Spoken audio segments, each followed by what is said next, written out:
नमस्कार। आज के लेखा शास्त्र शिक्षण में मैं डॉक्टर राजेंद्र सिंह पटवाल, विद्यालय शिक्षा उत्तराखंड आपका स्वागत करता हूँ। आज हम कक्षा 12 विषय लेखा शास्त्र पाठ्य पुस्तक अलाभकारी संस्थाएं एवं साझेदारी खाते के पाठ संख्या 1 साझेदारी लेखांकन आधारभूत अवधारणाएं पे चर्चा करेंगे। इस विषय पर हमारे चर्चा के बिंदु निम्नलिखित हैं। साझेदारी का अर्थ, साझेदारी की प्रकृति, साझेदार एवं फर्म, साझेदारी विलेख एवं उसकी विषय वस्तु, लेखांकन हेतु अनुकूल प्रावधान, साझेदारों का पूंजी खातों का अनुरक्षण। कक्षा 11 में हमने एकल स्वामित्व के वित्तीय विवरणों के बारे में पढ़ाई की थी। जैसा कि मैंने आपको पहले भी बताया है कि जब हम किसी व्यवसाय का विस्तार करते हैं तो हमें उस विस्तार के लिए लोगों की आवश्यकता पड़ती है, हमें उस विस्तार के लिए पूंजी की आवश्यकता पड़ती है। साझेदारी एक तरीके से आप यूं कह सकते हैं कि एकल स्वामित्व का विस्तार है। एकल स्वामित्व में एक ही व्यक्ति होता है, वह अपनी पूंजी लगाता है, उसके लाभ और हानि को वो शेयर करता है अपने आप से ही। अगर लाभ हो रहा है तो वह भी उसका होता है, अगर हानि होती है तो वह भी उसकी होती है। और इस प्रकार वो एक निश्चित पूंजी, मतलब जितनी वो अपने पैसे लगा सकता है उसके हिसाब से वो अपना बिजनेस को कैरी फॉरवर्ड करता है। लेकिन जैसे जैसे व्यापार का विस्तार होता है तो एक व्यक्ति अकेले जो फाइनेंस होता है, जो धन की उसको आवश्यकता होती है, वो अकेले नहीं कर पाता है। तो इस कारण से जो साझेदारी है उसका प्रादुर्भाव हुआ। साझेदारी, जिसको हम इंग्लिश में पार्टनरशिप भी कहते हैं, साझेदारी फर्म का अस्तित्व तब आता है जब कम से कम दो व्यक्ति एक साथ मिलकर व्यवसाय को प्रारंभ करने पर सहमत होते हैं और उस व्यवसाय से जो उनको लाभ प्राप्त होता है उसको वो अपने आप आपस में बांटते हैं। तो ये तो एक सिंपल टर्म हो गई साझेदारी का मतलब। अब साझेदारी में, जैसे कि मैंने आपको अभी बताया कि साझेदारी में कम से कम दो व्यक्ति जरूर होने चाहिए। अगर एक व्यक्ति है तो वो तो एकल स्वामित्व वाला बिजनेस कहलाएगा। तो साझेदारी में सबसे पहली कंडीशन हमारे पास क्या है कि दो व्यक्तियों का होना जरूरी है। साझेदारी आप बिजनेस फॉर्म में भी कर सकते हैं या बैंकिंग संस्थाओं में भी साझेदारी हो जाती है। तो इसके लिए आप क्या करते हैं कि दो से ज्यादा लोग मिलकर किसी बिजनेस को अगर शुरू करना चाहते हैं तो वो साझेदारी का बिजनेस कहलाएगा या उसे बोलेंगे पार्टनरशिप। साझेदारी के बारे में भारतीय साझेदारी अधिनियम 1932 के अनुभाग 4 में यह स्पष्ट किया गया है कि साझेदारी उन व्यक्तियों के बीच एक संबंध है जो एक ऐसे व्यवसाय के लाभ को बांटने के लिए सहमत हैं जिसका संचालन उन सबके द्वारा या उनमें से किसी एक के द्वारा किया जाता है। यहाँ पर आप यह समझ सकते हैं कि साझेदारी जब दो से ज्यादा लोग मिलकर कर रहे हैं तो या तो सब कलेक्टिवली एक साथ उस बिजनेस को चला सकते हैं, और या कई बार ऐसा होता है कि कई पार्टनर ऐसे होते हैं कि भाई वो कहते हैं कि हमने पूंजी तो लगा दी है लेकिन हम अपना समय बिजनेस को नहीं दे पाएंगे। तो वो एक किसी उनमें से ही, सपोज जैसे 5 लोग बिजनेस में पार्टनरशिप में आए हैं तो उन 5 में से 4 लोग ऐसे बोलते हैं कि भाई आप हमारी तरफ से आप इस बिजनेस को रन करें।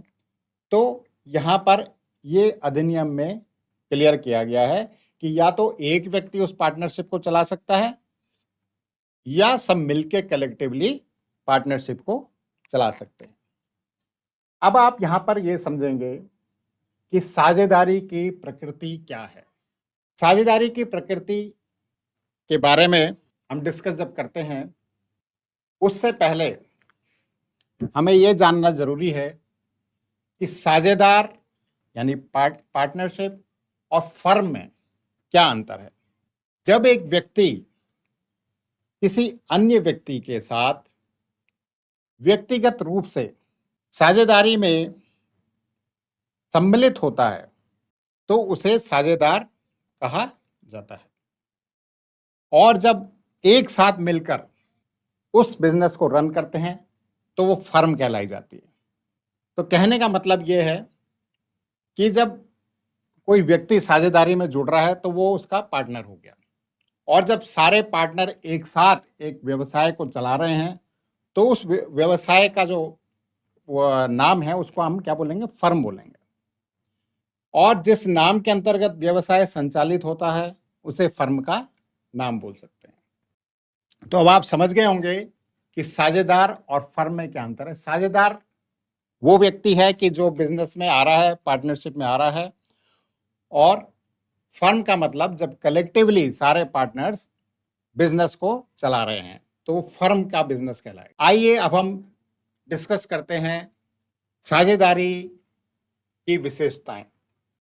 सबसे पहले साझेदारी की जो पहली विशिष्टता है वो ये है कि साझेदारी में दो या दो से अधिक व्यक्ति होने जरूरी हैं, या आप यूं कहिए कि कम से कम दो व्यक्ति होने आवश्यक हैं। जब दो व्यक्ति किसी भी बिजनेस को आगे चलाने के लिए राजी होते हैं या तैयार होते हैं तो वो साझेदारी कहलाती है। दूसरा है अनुबंध या समझौता। अनुबंध का मतलब होता है कॉन्ट्रैक्ट,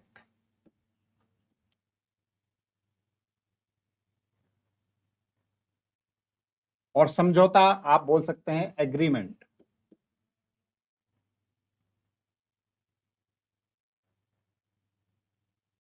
साझेदारी जब शुरू की जाती है तो दो या दो से अधिक व्यक्तियों के बीच एक एग्रीमेंट या समझौता होता है कि भाई हम इस प्रकार की बिजनेस को कंटिन्यू करना चाहते हैं या शुरू करना चाहते हैं, जो भी अमुक बिजनेस है उसको एक साथ मिलकर चलाना चाहते हैं, और उस बिजनेस के लाभ या हानि को हम आपस में बांटेंगे।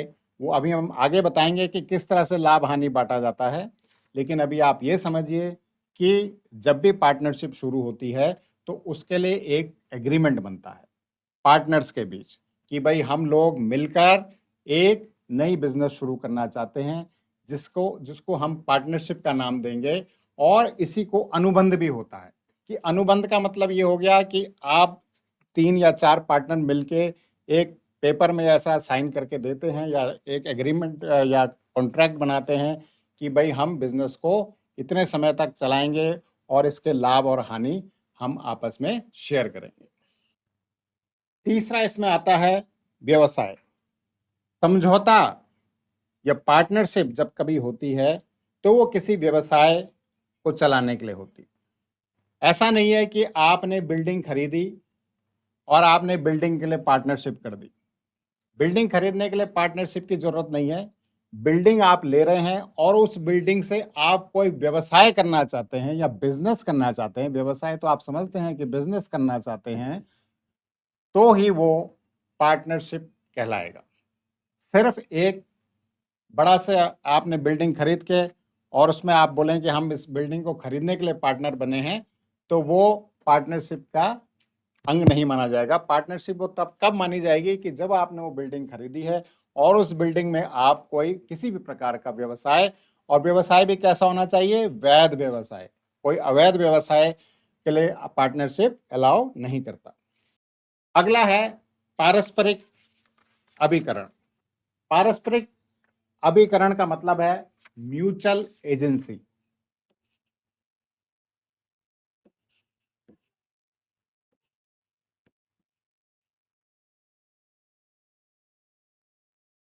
म्यूचुअल एजेंसी जैसे मैंने आपको भी पहले भी बताया था कि कई बार क्या होता है कि सपोजिंग कोई पार्टनरशिप शुरू हुई, और जब पार्टनरशिप शुरू हुई तो उसमें से हम ऐसे बोलते हैं कि 8 लोग पार्टनर बने हैं। अब 8 लोग जो पार्टनर बने हैं, उन्होंने कुछ अपना हिस्सा कैपिटल के तौर पे या पूंजी के तौर पे उस पार्टनरशिप फर्म में लगाया। अब जब वो पैसा लगाते हैं तो ज़रूरी नहीं है कि वो सारे मिलकर उस पार्टनरशिप को चलाएँ। कई बार कई व्यक्ति ऐसे होते हैं, उन्हें स्लीपिंग पार्टनर भी बोलते हैं। तो स्लीपिंग पार्टनर का मतलब ये होता है कि उन्होंने अपना पैसा लगा दिया और वो अपने उस बिज़नेस में ज़्यादा अपना कंट्रीब्यूशन नहीं दे सकते हैं, तो उनको स्लीपिंग पार्टनर बोलते हैं। उन्होंने अपना पैसा लगा दिया और वो प्रॉफिट लॉस में अपना शेयरिंग लेना चाहते हैं। तो उस केस में म्यूचुअल एजेंसी का मतलब ये है कि पार्टनर्स आपस में डिसाइड करते हैं कि भाई किस पार्टनर ने बिजनेस चलानी है और कौन पार्टनर ऐसा पार्टनर रहेगा कि भाई उन्होंने सिर्फ अपना पैसा दिया है। तो म्यूचुअल एजेंसी का मतलब ये हो गया कि आपस में इनका संबंध इस प्रकार से होता है कि जो बिजनेस के लिए इन्होंने पैसा लगाया है उसको किस प्रकार चलाना है, और जरूरी नहीं है कि सारे मिलकर चलाएं, एक या दो पार्टनर भी उसको चला सकते हैं, हालांकि उन सबका कंट्रीब्यूशन उस कैपिटल में या उस पूंजी में रहता है। अगला आता है लाभ का विभाजन। लाभ का विभाजन कि आप जो बिजनेस, स्वाभाविक तौर पे आप ये जानते ही हैं कि जब भी हम कोई बिजनेस कर रहे होते हैं तो उसका मुख्य उद्देश्य प्रॉफिट या लाभ कमाना होता है। तो ऐसे ही जब पार्टनर्स मिलके कोई बिजनेस कर रहे हैं तो उनका मुख्य उद्देश्य होता है कि उस बिजनेस को करने से उनको लाभ की प्राप्ति हो। तो जब लाभ को किस प्रकार से शेयर करते हैं ये भी इम्पोर्टेंट है। तो लाभ का विभाजन किस प्रकार से होना है, इसमें ये पार्टनरशिप में कहा गया है कि अगर कोई भी पार्टनरशिप एग्रीमेंट, अभी हम आगे पढ़ेंगे, लेकिन अगर उसमें कुछ भी नहीं दिया रहा है कि किस तरह से होना है, तो आपस में बराबर हिस्से में बांट देते हैं, या इसको पार्टनरशिप रेशियो भी बोलते हैं। जो अनुपात होता है वो पहले से डिसाइड होता है, उसको बोलते हैं रेशियो। या तो रेशियो में बांट देते हैं या इक्वली बांट देते हैं। तो ये डिपेंड करता है कि पार्टनरशिप जो एग्रीमेंट है, जो उन्होंने एग्रीमेंट बनाया है, जो कॉन्ट्रैक्ट किया है, उसमें वो लाभ का विभाजन कैसे करेंगे, या तो बराबर बांटना चाहते हैं या किसी रेशियो में बांटना चाहते हैं। अगला पॉइंट आता है साझेदारी के उत्तरदायित्व। जब हम साझेदारी के उत्तरदायित्व की बात करते हैं तो मैंने अभी जैसे आपको बताया, सपोजिंग दो पार्टनर है। अब उत्तरदायित्व का मतलब ये है कि उनको, वो बिजनेस जब कर रहे हैं तो उसकी लायबिलिटी उनकी कितनी है, उनका, अगर सपोजिंग कई बार ऐसा होता है, देखिए बिजनेस जब कोई भी व्यक्ति कर रहा है तो जरूरी नहीं है कि वो हमेशा लाभ ही कमाए। अगर उसको हानि हो जाती है तो उस हानि के लिए पार्टनर ऐसे नहीं बोल सकते कि हम हानि नहीं उठाएंगे, क्योंकि जब ये एग्रीमेंट होता है तो एग्रीमेंट पार्टनरशिप का यही होता है कि बिजनेस से लाभ या हानि जो होगा उसको आपस में वो शेयर करेंगे या बांटेंगे। तो साझेदारी के उत्तरदायित्व में ये होता है कि इसमें एक वर्ड आता है अनलिमिटेड लायबिलिटी। अनलिमिटेड लायबिलिटी,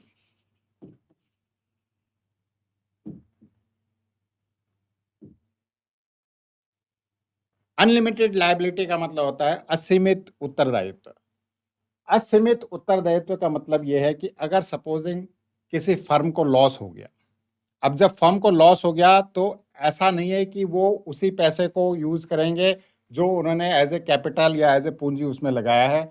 उनको अपनी प्रॉपर्टी से या अगर अपनी तरफ से भी अगर उनको कुछ देना पड़ता है, अगर हानि हुई तो वो भी उनको देनी पड़ेगी, क्योंकि ये है असीमित उत्तरदायित्व। असीमित उत्तरदायित्व का मतलब यह है कि सिर्फ बिजनेस तक ही नहीं सीमित रहेगा। अगर हानि के केस में, ऐसा नहीं है प्रॉफिट केस, हानि के केस में अगर होता है तो वो अनलिमिटेड लायबिलिटी मानी जाएगी।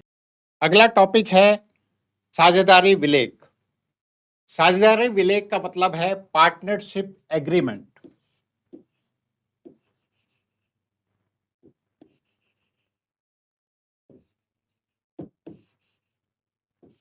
एग्रीमेंट या कॉन्ट्रैक्ट। साझेदारी का अस्तित्व जब होता है तो वो साझेदारों के बीच समझौते के तौर पर होता है। ये समझौता लिखित या मौखिक भी हो सकता है। जरूरी नहीं है कि आप लिखित ही रखें, मौखिक भी हो सकता है, लेकिन लिखित जब आप करते हैं कोई भी कार्य तो उसकी ज़्यादा वैलिडिटी मानी जाती है। तो यहाँ पर ये है कि जब साझेदारी विलेख में क्या-क्या चीज़ें हम लिखते हैं, आइए उसके बारे में डिस्कस करते हैं। सबसे पहले साझेदारी विलेख में या पार्टनरशिप एग्रीमेंट में जो चीज़ आती है वो है फर्म का नाम, पता तथा उसका मुख्य व्यवसाय। तो ये तो अंडरस्टूड है कि जब आप पार्टनरशिप कर रहे हैं तो उसका कोई नाम होगा, उसका कोई पता होगा और उनका कोई व्यवसाय भी होगा। उसके बाद दूसरे नंबर पर आता है सभी साझेदारों के नाम व पते। जितने भी, सपोजिंग अगर पार्टनरशिप है तो उसमें कितने पार्टनर लोग हैं। अच्छा, यहाँ पर मैं आपको एक और चीज़ बताना चाहता हूँ कि अगर आप पार्टनरशिप के एग्रीमेंट के बारे में बात कर रहे हैं तो ये भी बताता है कि अगर आप सामान्य व्यवसाय कर रहे हैं तो उसमें पार्टनर्स 2 से लेके 20 तक हो सकते हैं, और अगर आप बैंकिंग बिजनेस पार्टनर की कोई भी कार्य कर रहे हैं तो उसमें मैक्सिमम पार्टनर 10 हो सकते हैं। तो यहाँ पर सभी साझेदारों के नाम व पते आपको मेंशन करने होते हैं।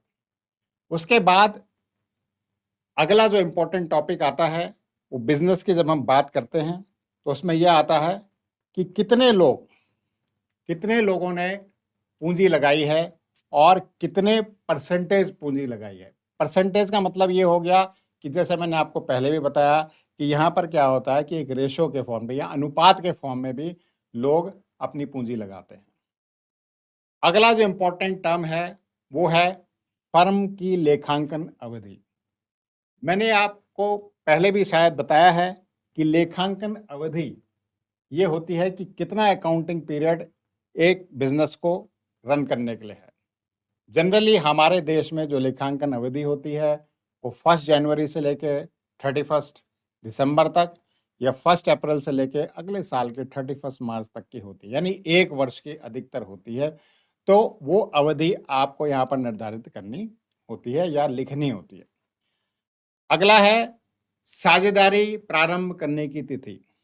आपने पार्टनरशिप के बारे में सोचा, आपने ये कहा कि भाई हम लोग 6 लोग मिलकर पार्टनरशिप चलाना चाहते हैं, तो आपको ये भी डिसाइड करना है या ये भी वहाँ पे मेंशन करना है पार्टनरशिप एग्रीमेंट में या साझेदारी विलेख में कि कब से आप पार्टनरशिप शुरू करेंगे। बैंक खातों का संचालन करने के बारे में नियम।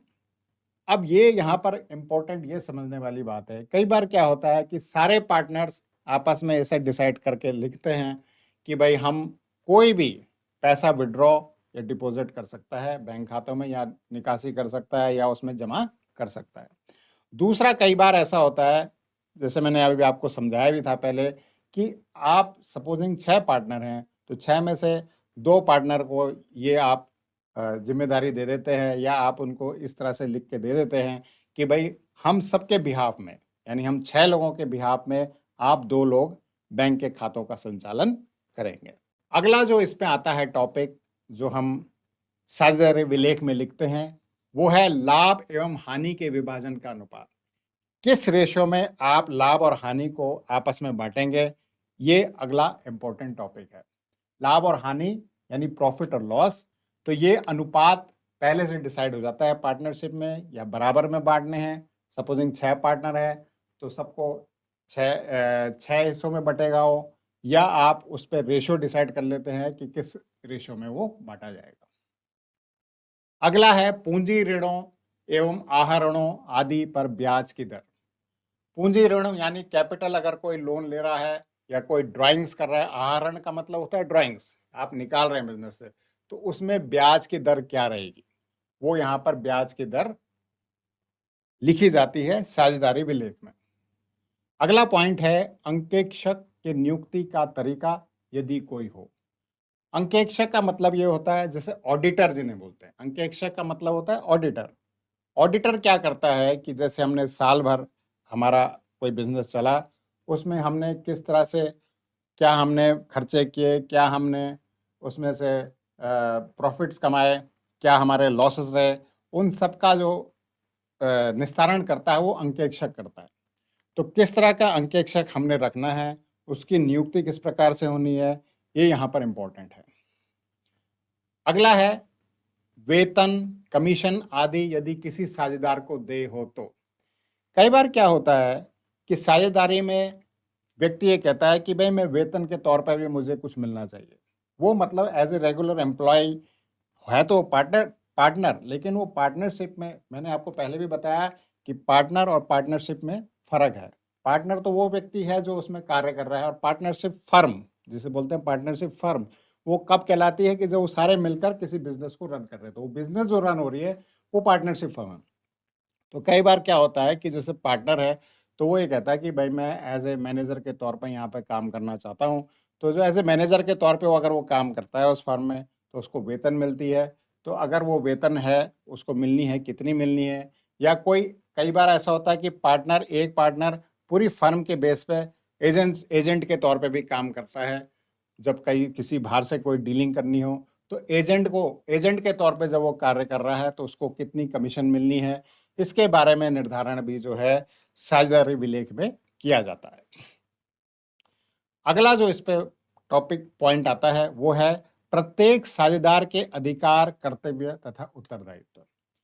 अभी आपको मैंने ये पहले भी बताया कि जब हम साझेदारी में कार्य कर रहे हैं तो हमें पहले से ही डिसाइड करके रखना है कि हमारे अधिकार क्या हैं, हमारे कर्तव्य क्या हैं उस पार्टनरशिप फर्म के प्रति, और हमारे उत्तरदायित्व क्या हैं, हमारी लायबिलिटीज क्या हैं जो हम उस जिस फर्म के लिए हम काम कर रहे हैं। और इसमें एक और पॉइंट अगर आप लिखते हैं, क्योंकि देखिए पार्टनरशिप है, बिजनेस में प्रॉफिट और लॉस तो एक ना एक चीज तो लगी है।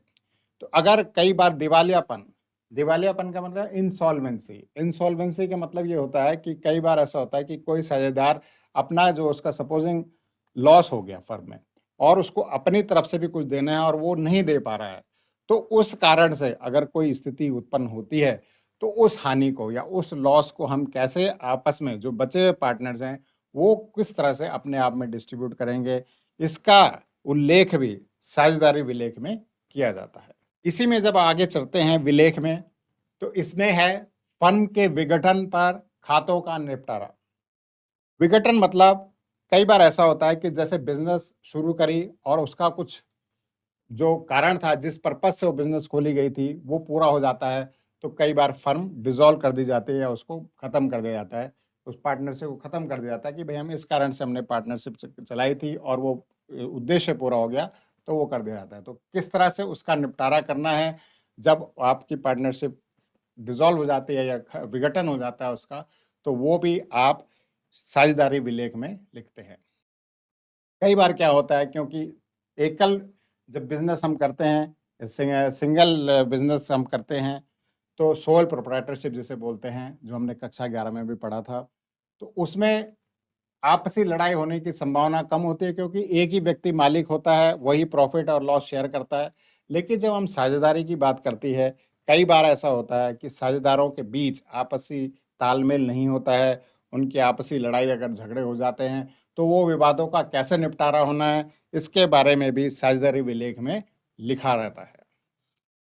और ये एक सबसे इम्पोर्टेंट बात होती है, क्योंकि देखिए व्यक्ति कब तक रहता है उस फर्म में ये कोई डिसाइड नहीं है। तो जब इसमें अब हम आगे के पाठों में यही पढ़ेंगे कि जब कोई नया साझेदार साझेदारी में आ रहा है, या कोई साझेदार जो पहले से कार्य कर रहा था वो सेवानिवृत्त हो रहा है, या अचानक किसी साझेदार की मृत्यु हो जाती है, तो उन कारणों में किस तरह से खातों का अभिलेखन किया जाएगा, ये भी किस पे लिखा रहता है, साझेदारी विलेख में। और व्यवसाय संचालन से संबंधित अगर कोई और अन्य मसला है तो वो भी हम साझेदारी विलेख में मेंशन करते हैं या लिखते हैं। अगला विषय है लेखांकन हेतु अनुकूल प्रावधान। तो जो प्रावधान का मतलब यह है कि क्या क्या प्रोविजन है कि जो हम लेखांकन जब हम पार्टनरशिप का करेंगे तो क्या करेंगे। तो इसमें सबसे पहला आता है लाभ व हानि विभाजन अनुपात। अगर जो हमने अभी समझौता विलेख या पार्टनरशिप एग्रीमेंट अगर हमने बनाया है और उस पर लाभ विभाजन अनुपात के बारे में कुछ भी स्पष्ट नहीं है, तो तब ये होता है कि जितने भी पार्टनर है उनको बराबर पर बराबर हिस्से में लाभ या हानि को विभाजित कर सकते हैं, और चाहे उसमें उन्होंने कितनी भी कैपिटल अपने हिस्से की लगाई हो। तो आप यहाँ पर समझ गए हैं कि लाभ व हानि विभाजन अनुपात या तो पहले से अगर विलेख में डिसाइड है कि इतने इस रेशो में होगा, तो फिर तो वो उसी अनुपात में प्रॉफिट और लॉस आपस में शेयर करते हैं, लेकिन अगर नहीं है तो वो आपस में बराबर में बांटते हैं। पूंजी पर ब्याज। फर्म में लगाई गई पूंजी राशि पर कोई भी साझेदार ब्याज पाने के लिए अधिकृत नहीं होता है, लेकिन अगर वो एडिशनल कैपिटल अगर लगाता है तो वहां पर वो ब्याज उसको मिलता है। आहरण पर ब्याज। आहरण मतलब ड्राइंग।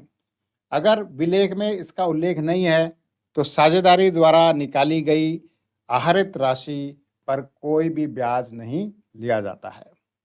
प्रबुद्ध राशि पर ब्याज। प्रबुद्ध राशि मतलब कोई एडिशनल, कोई एक्स्ट्रा अगर उस पर आप कैपिटल दे रहे हैं तो वो 6% के दर से आपको उसमें ब्याज मिलता है। किसमें? जो एडिशनल कैपिटल आप दे रहे हैं या अधिक आप पूंजी लगा रहे हैं। फर्म के कार्यों हेतु पारिश्रमिक।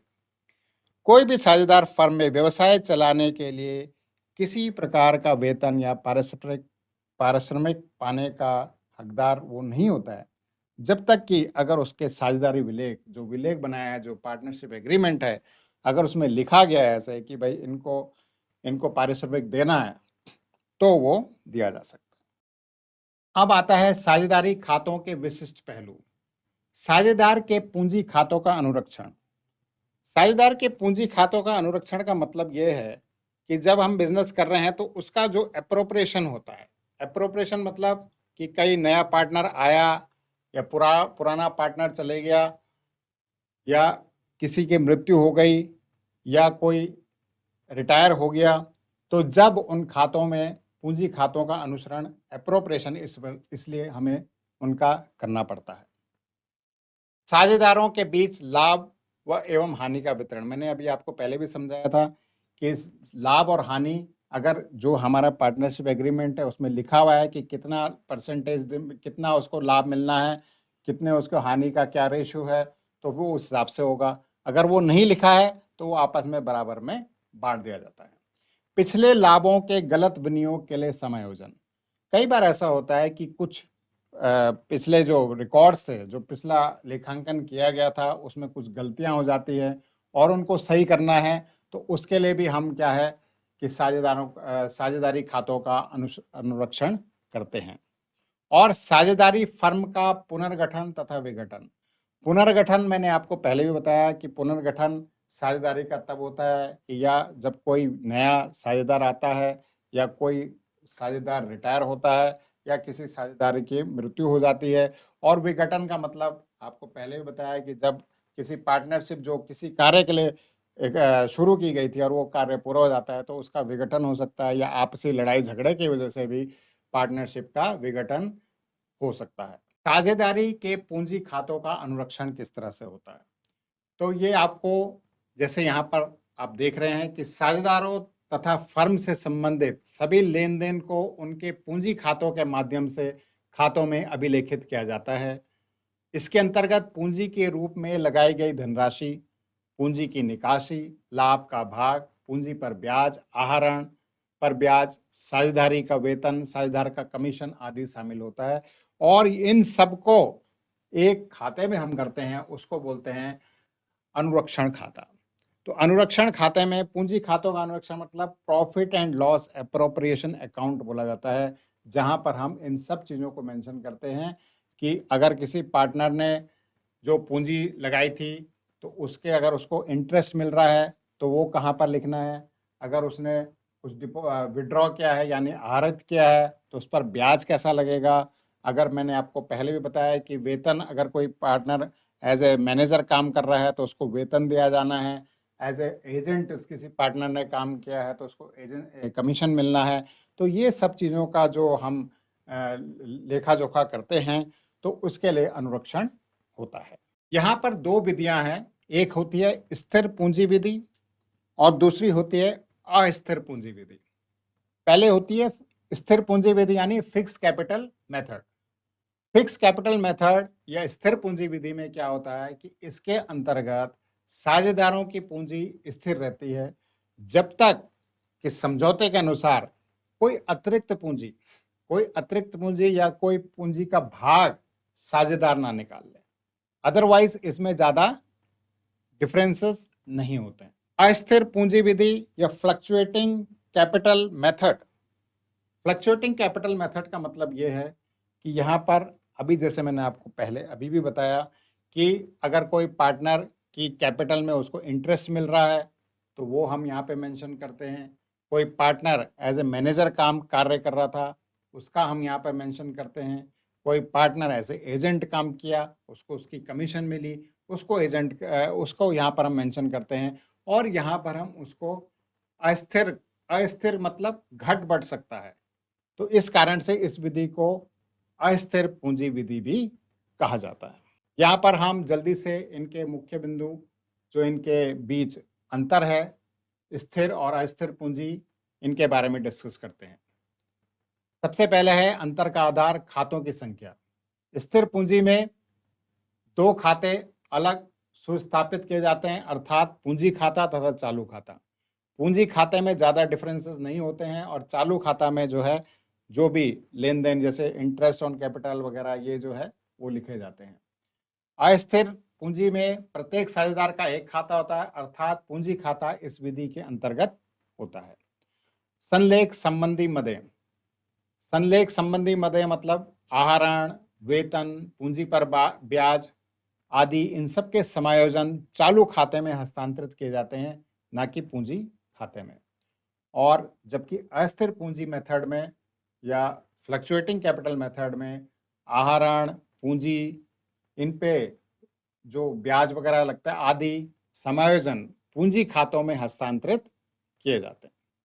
ऊपर वाले में मतलब पहले वाले में चालू खाते में हस्तांतरित किए जाते हैं और अस्थिर पूंजी वाले मेथड में पूंजी खातों में हस्तांतरित किए जाते हैं। स्थिर शेष का मतलब है कि पूंजी खाता शेष सामान्यतः अपरिवर्तित रहता है, केवल किसी कारणों से इसमें चेंज हो सकते हैं, जैसे कोई नया अगर कैपिटल लेके आ रहा है या कोई अपना कैपिटल विड्रॉ कर रहा है।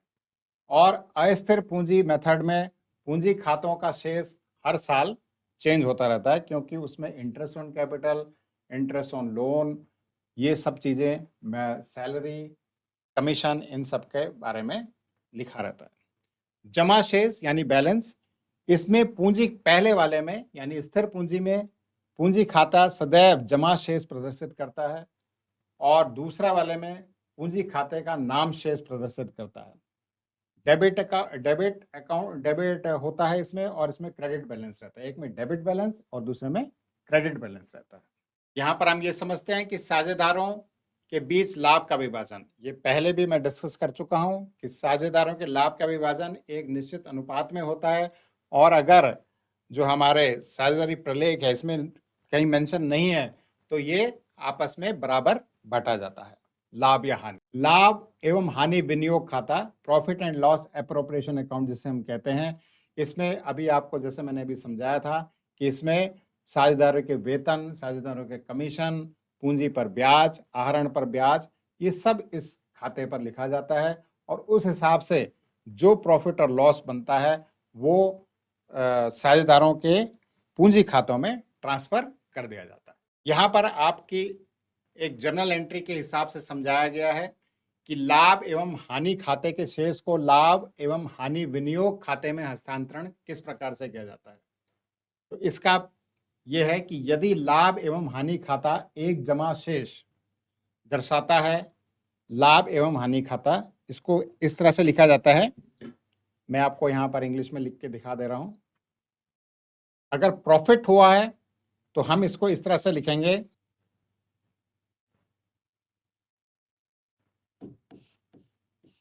Profit and loss account debit to profit and loss appropriation account.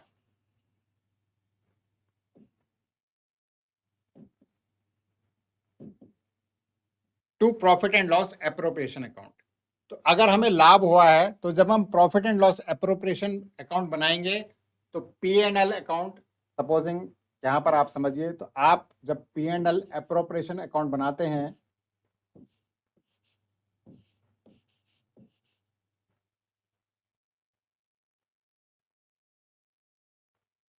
जब हम P and L appropriation account बनाएंगे तो जो हमारा प्रॉफिट है वो हम इधर को लिख देंगे by P and L account, credit side में।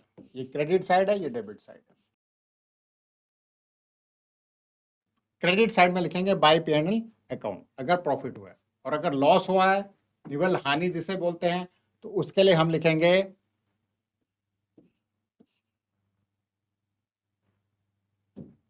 Profit and loss appropriation account debit to P and L account.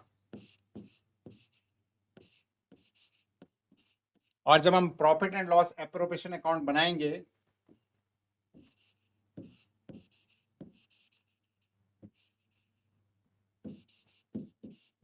और डेबिट क्रेडिट हम लिखेंगे, जब दोनों side, left hand side debit, right hand side credit, तो हम यहां पर लिख देंगे to P and L account. यहां पर एक लाभ हानि विनियोग खाता बताया गया है। अगर आपकी पुरानी कोई बैलेंस लॉस चल रहा है तो लाभ एवं हानि, यदि हानि है तो वो यहाँ पर अमाउंट लिख देंगे आप। नाम यानी डेबिट, जमा यानी क्रेडिट। नाम यानी डेबिट, जमा यानी क्रेडिट, CR। और जब आप लाभ हानि विनियोग खाता बना रहे हैं, पूंजी पर अगर आपने ब्याज दिया है, मिल रहा है, दे रहे हैं आप, सॉरी, तो यहाँ पर लिखेंगे साझेदारी का वेतन, साझेदारी का कमीशन, साझेदारी के ऋण पर ब्याज, अगर साझेदार ने ऋण दिया है उस पर ब्याज, और साझेदारी की पूंजी। और यहाँ पर लाभ का वितरण पार्टनर्स में कर दिया जाएगा। और अगर लाभ और हानि, यदि लाभ है यहाँ पर प्रॉफिट और आहरणों पर ब्याज, अगर ड्राइंग्स है और उस पर कुछ ब्याज लगा है तो वो यहाँ पे लिखेंगे। और इस तरह से आप इसको लाभ एवं हानि विनियोग खाता बना सकते हैं। आइए आज जो हमने चर्चा करी उसका मूल्यांकन करते हैं। पहला है साझेदारी की प्रकृति बताइए। जैसे मैंने आपको पहले भी समझाया है कि साझेदारी की प्रकृति में दो या दो से ज़्यादा व्यक्ति साझेदारी कर सकते हैं। एक ये म्यूचुअल एजेंसी होती है, मतलब आप पारस्परिक तौर पर इसमें कर सकते हैं। प्रॉफिट एंड लॉस आप इसमें शेयर करते हैं, इक्वली कर सकते हैं या रेशो में कर सकते हैं। दूसरा है साझेदारी विलेख क्या है। साझेदारी विलेख को मैंने आपको विस्तार से समझाया था, जिसे आप पार्टनरशिप एग्रीमेंट बोलते हैं, जिसमें जो पार्टनर्स हैं उनके नाम होते हैं, फर्म का नाम होता है, पार्टनर्स कितनी कैपिटल ला रहे हैं उसके बारे में लिखा रहता है, पार्टनर्स किस प्रकार का बिजनेस करना चाहते हैं उसके बारे में लिखा रहता है, क्या नियम कानून के हिसाब से वो साझेदारी का बिजनेस करेंगे उसके बारे में लिखा रहता है। कोई नया पार्टनर आता है, किसी की मृत्यु हो जाती है, कोई रिटायर हो जाता है, तो किस तरह खातों का विवरण को डिटेल्स में उसको करेंगे, उनका निस्तारण करेंगे, उसके बारे में समझाया गया है। अगला है साझेदारी हेतु अनुकूल, अगला है साझेदारी में लेखांकन हेतु अनुकूल प्रावधान क्या क्या हैं। तो इसमें मैंने आपको पहले भी बताया कि लाभ हानि अनुपात क्या होता है, पूंजी पर ब्याज किस तरह से मिलता है, आहरण पर ब्याज होता है, अगर कोई व्यक्ति एज ए मैनेजर काम कर रहा है तो उसको किस प्रकार से सैलरी मिलनी है, वो कहाँ पर होनी है उसकी एंट्री। अगर कोई व्यक्ति एज ए एजेंट पार्टनरशिप में काम कर रहा है तो उसका कमीशन उसको कैसे मिलना है और उसकी एंट्री कहाँ पर होनी है। अगला है साझेदारी में लाभ का विभाजन किस प्रकार किया जाता है। आपको अब भली भांति समझ आ गया होगा कि अगर साझेदारी में लाभ विभाजन के बारे में कुछ भी नहीं लिखा हुआ है तो ये जितने भी पार्टनर हैं उनमें बराबर बांटा जाता है, और अगर बराबर नहीं बांट रहे हैं तो फिर इसके लिए उनका अनुपात के हिसाब से पार्टनर्स को लाभ या हानि का वितरण किया जाता है। आज हमने इन विषयों पर चर्चा की। साझेदारी का अर्थ, साझेदारी की प्रकृति, साझेदार एवं फर्म, साझेदारी विलेख एवं उसकी विषय वस्तु, और लेखांकन हेतु अनुकूल प्रावधान। आइए गृह कार्य के बारे में आपको बताते हैं। पहला है, साझेदारी के उत्तरदायित्वों के बारे में समझाइए। दूसरा है, एक बैंकिंग फर्म में अधिकतम कितने साझेदार हो सकते हैं? और तीसरा प्रश्न है, लाभ हानि विनियोग खाता क्या है? आज हमने जिन जिन बिंदुओं पर चर्चा की वो आपको भली भांति समझ आए होंगे। मिलते हैं आपको नए अध्याय के साथ। तब तक के लिए धन्यवाद।